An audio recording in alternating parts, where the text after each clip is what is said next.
Assalamualaikum warahmatullahi wabarakatuh. Salam dan bahagia. Nama saya Hana Yuliana, NIM 2019 008 007.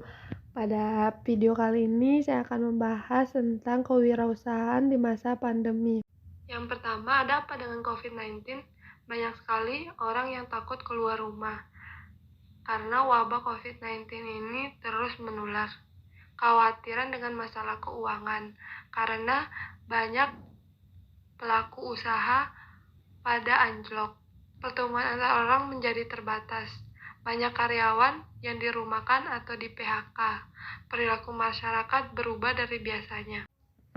Selanjutnya, bagaimana dampak COVID-19 ini terhadap dunia usaha? Yang pertama, pasar menjadi lesu. Yang kedua, distribusi terhambat. Yang ketiga, omset turun drastis. Yang keempat, modal terganggu.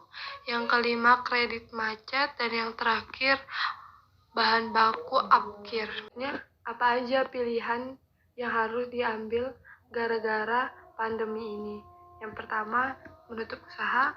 Yang kedua, mengurangi produksi dan karyawan. Yang ketiga, bertahan agar usaha bisa tetap jalan dan karyawan bisa tetap bekerja. Yang keempat, diversifikasi produk untuk bisa bertahan. Yang kelima, mengganti usaha.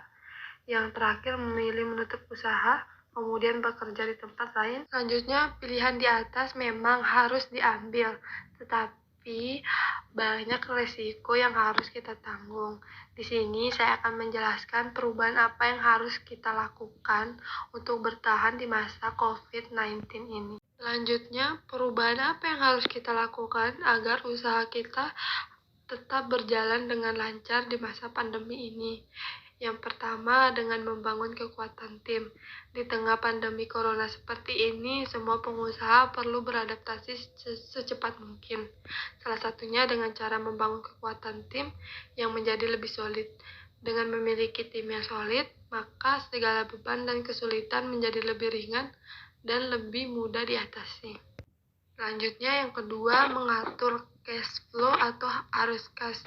Intinya, kurangi pengeluaran yang tidak mendesak atau tidak penting, agar keuangan bisa berjalan dengan lancar sesuai keinginan. Selanjutnya, dengan cara ketiga yaitu membangun empati. Dalam situasi pandemi seperti sekarang ini, menjalankan bisnis adalah bukan hanya sekedar untung rugi, tetapi harus juga mempunyai rasa empati terhadap konsumen dan sekitarnya.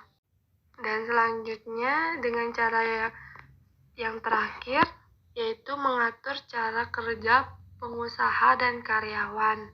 Dalam situasi pandemi COVID-19 ini, bekerja dari rumah atau work from home menjadi alternatif yang disarankan oleh pemerintah. Tujuannya untuk mengurangi resiko terpaparnya virus corona. Untuk itu, pengusaha bisa mengatur tata cara kerja. Work from home tersebut yaitu adalah pertama, mengatur waktu yang tepat dan durasi kerja. Yang kedua, mengatur tata cara kerja karyawan, baik untuk perjalanan yang harus dilakukan di lokasi usaha maupun pekerjaan yang dilakukan dari rumah. Yang ketiga, mengatur SOP agar produksi tetap berjalan sesuai keinginan. Yang keempat, mengutamakan prioritas. Selanjutnya, modal menipis. Bagaimana cara mengatasi modal yang menipis? Bila pilihannya adalah harus menambah modal untuk bertahan, maka sebaiknya pelaku UMKM mencari pendanaan yang beresiko rendah atau bunga terjangkau dan terhindar dari jeratan rentenir. Selanjutnya, dari mana sumber permodalan itu?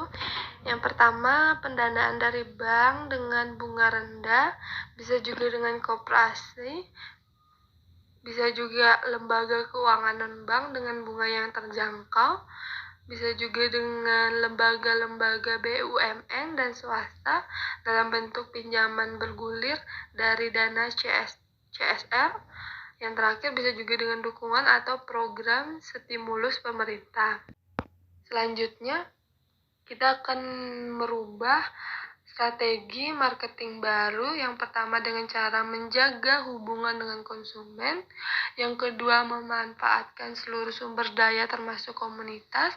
Yang ketiga, pastikan bisnis Anda bisa dilihat melalui online atau media sosial dan lainnya, atau di toko online, GoFood, GoMart, dan lain-lain. Yang terakhir, sering mungkin menawarkan produk-produk yang dibutuhkan dengan harga yang terjangkau. Disverifikasi produk.